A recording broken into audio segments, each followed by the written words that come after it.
حارس للقائمين حارس للحارسين.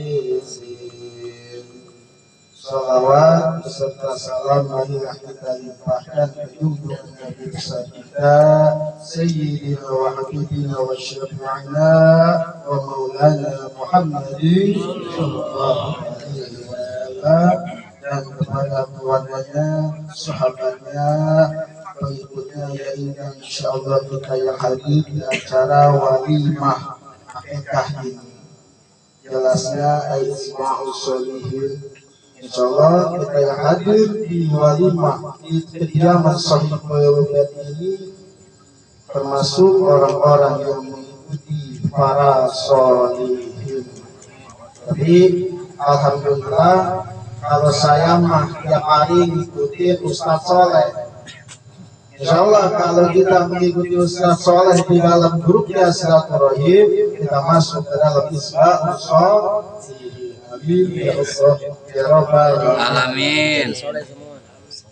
Para hadirin jamaah majlis walimah akikah yang saya muliakan, dalam keterangan hadis al-ghulamu murtahan bi aqiqatihi yuzbahu anhu yawma sabi'i wa yusama wa yuhlaqu rasul.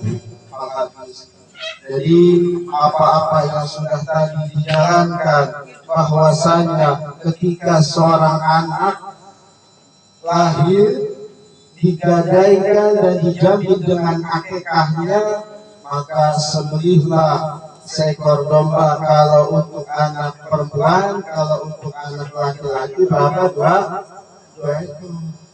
Ada cerita seorang bapak nyuruh kepada anaknya, coba tanya ke tukang kambing, kalau beli domba harganya berapa? Berangkat atau bocah, yang namanya bocah makan ikuti perintah orang tuanya, datangannya ke tukang kambing. Bang, ini harga kambing berapa duit? Oh, harga sekian. Memang buat siapa? Buat orang tua saya. Orang tuanya yang bagaimana? Orang tua saya rambut panjang. Saking penasaran tukang kambingnya, itu kan tuh ke rumah anaknya. Ke rumah anak tersebut datang, dari jauh kelihatan, itu kelihatan bapaknya lagi duduk makan ke sana ngebakangin amur. Dari jauh tuh tukang kambing sudah suzon, kata tukang kambing. Itu bapak ente bukan, kata tukang kambing tuh. Tapi itu orang tua ente bukan, katanya nyebut bukan bapak. Itu orang tua ente bukan. Iya orang tua saya. Itu mah perempuan ibu mah, yang namanya mas. Saya itu perempuan. Di orang tua saya dulu nyebut dua. Di saking penasaran tuh datang tukang kambing. Pas nengok, masya Allah kata tukang kambing. Buat kumis ini nongkrong bapak ente yang mau lihat kambing. Makanya akhirnya jadilah banyak kambingnya beli jadi dibuat. Setelah diakikahkan khususnya kepada anak yang baru lahir, wajib sama dan diberi nama. Baiknya kalau wanita dengan nama-nama yang baik Siti Zulaikha dan yang lain-lainnya. Kalau untuk laki-laki pakai nama Muhammad Soleh juga apa-apa. Bagus. Sesuai dengan penjelasan di awal tadi. Wa yuhlaqu rasuhu, dan dicukur rambutnya. Alhamdulillah sudah kita kerjakan semuanya. Insyaallah anak yang tadi anak ibu, anak kedua orang tuanya, anak yang diakikahkan pada malam hari ini, Allah jadikan anak yang soleha dan berbakti kepada kedua orang tuanya, dan juga berbakti kepada Allah dan Rasulnya, juga akhirat, juga negara. Amin ya Allah ya Rabbal alamin. Jamaah walimah akikah yang saya hormati, di dalam perkara beramal saya teringat ketika membaca kitab Bahjatul Wasail bi Syarhil Masail.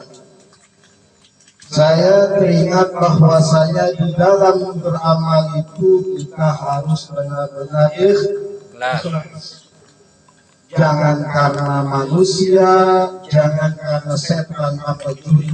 Kalau kebanyakan sekarang di YouTube orang tuh selalu yang dikedepankan perkara-perkara pelik daripada perkara ketampilannya. Serius sebenarnya. Bahwasanya ketika kita melihat mantuk di dalam kitab Bahjatul Wasail, wayang bagi al-i'tina'u ayyul ihtiyat, sebaiknya kita berhati-hati di dalam beramal. Sebaiknya kita berhati-hati di dalam berhati-hati dalam siapa berikhlasi, berhati-hati dalam segi keikhlasan. Kira jamaah yang hadir pada malam hari ini ikhlas dengan hadirnya. Ikhlas saya mama. Ada ikhlas yang memang karena malu. Ketua mah ikhlas saya. Ketua mah ikhlas saya. Pasrah. Waktu yang biasanya kita kerjakan lah malam. Jadi definisi ikhlas adalah wa huwal amalu lillahi ta'ala wahdahu. Kita beramal suatu peramalan yang memang semata-mata karena Allah, bukan karena manusia, dan juga bukan karena malu, dan juga bukan karena juri, dan juga yang lain. Semata-mata karena Allah yang Maha Esa. Kalau kita bicara keikhlasan, ada seorang datang ke rumah tangga saya. Dia cerita ada kawannya datang, tujuannya silaturahmi dengan ingin meminta sumbangan. Katanya saya belum punya sistem ini, belum punya sistem. Maksud saya bantuan masalahnya gimana ini ya Kang? Saya mungkin deh, ini kan atau beli, maupun saya nggak punya uangnya. Bagaimana caranya? Sudah lagi bingung. Oh iya. Kenapa? Orang tersebut datang kepada bapak tersebut karena bapak tersebut habis jual masuklah bapak tersebut, saking enaknya dia datang minta sumbangan. Masuk dalam kamar, di situ ada uang 3.370.000 atau 3 juta, pokoknya jumlahnya seperti itu.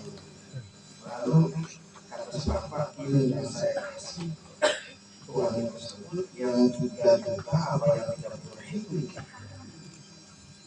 yang punya kata Ustaz yang kemarin ini akhirnya naga ya kita itu bilang kata guru saya di waktu semalam itu ikhlaslah kamu, murnikanlah agamamu, beramal sedikit yang penting akhirnya yang disumbang yang 30 yang tidak jadi keluar menemui kawannya, paman saya berikan uang 30.000 tapi saya ikhlas benar ini kagak benar gak ada macam-macam. Saya memberikan sedekah tersebut ini juga kalau saya 1 juta kurang 30.000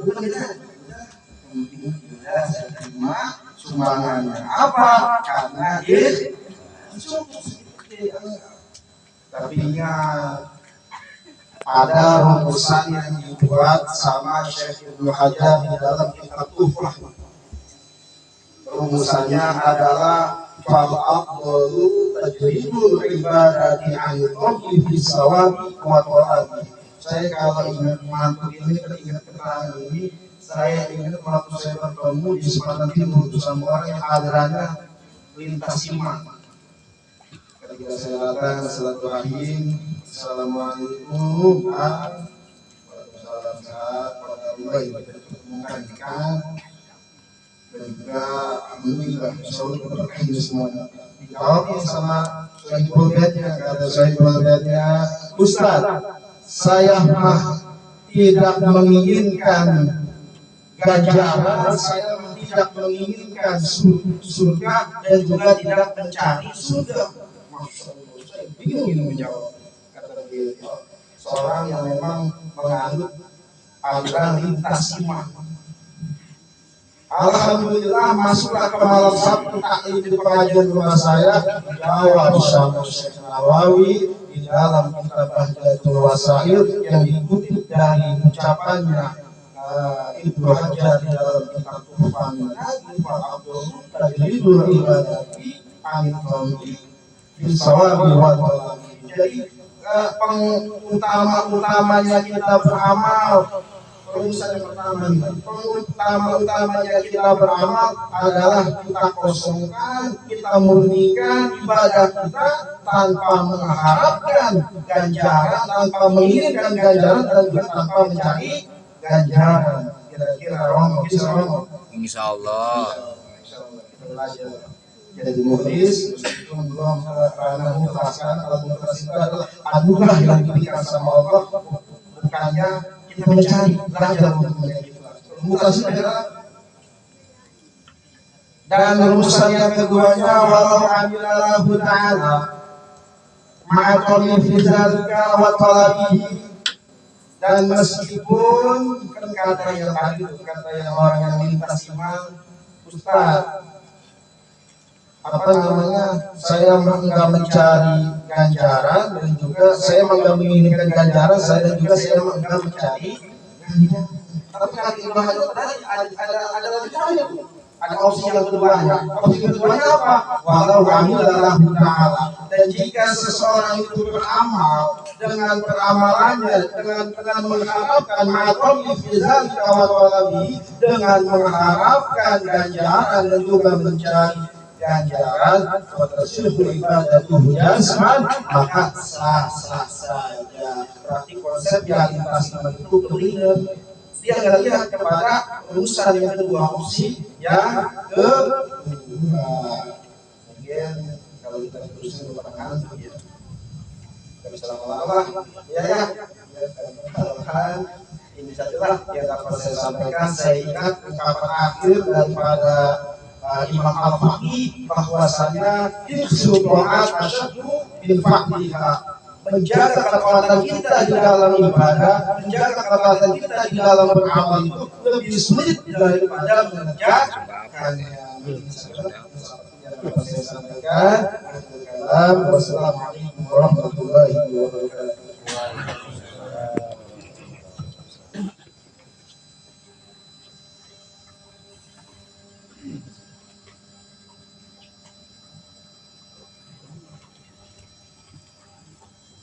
Waalaikumsalam warahmatullahi wabarakatuh. Alhamdulillah, bersedia kita dengarkan bersama-sama ini pengajian walau ayat sedikit tapi padat yang kita sampaikan oleh kita Bapak Al-Ustaz Saiful Anwar. Mudah-mudahan apa yang telah beliau sampaikan bermanfaat untuk kita semua. Amin ya rabbal alamin. Alhamdulillah, acara sudah kita lalui satu persatu. Sekarang di acara yang terakhir menutup atau doa.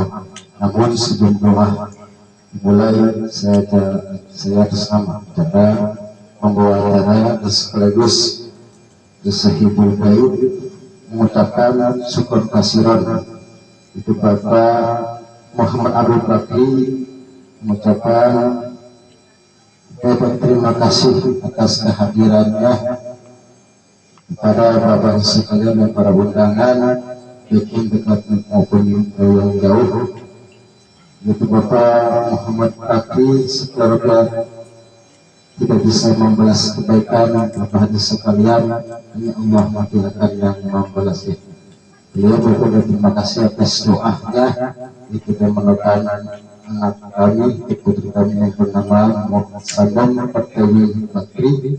Mudah-mudahan anak kami itu saudara Salam Pertiwi Bakri jadikan anak yang soleh. Amin ya rabbal alamin. Juga untuk kami bersama keluarga, mohon maaf apabila ada kekurangannya, baik itu dari segi sambutannya, penghormatannya, kurang sopan, jamuan yang nanti tidak memuaskan tempat dan fasilitas yang tidak memadai. Kami atas nama keluarga mohon dibukakan itu Pak yang seluas-luasnya. Itu Saya pribadi atas nama pengacara mohon maaf dari awal sampai akhir apabila betul perkataan saya kurang berkenan di hati para bahagia sekalian, saya mohon dibukakan pintu nota ampunan. Ini saja yang saya sampaikan. Kurang lebihnya saya mohon maaf. Dan Assalamualaikum warahmatullahi wabarakatuh.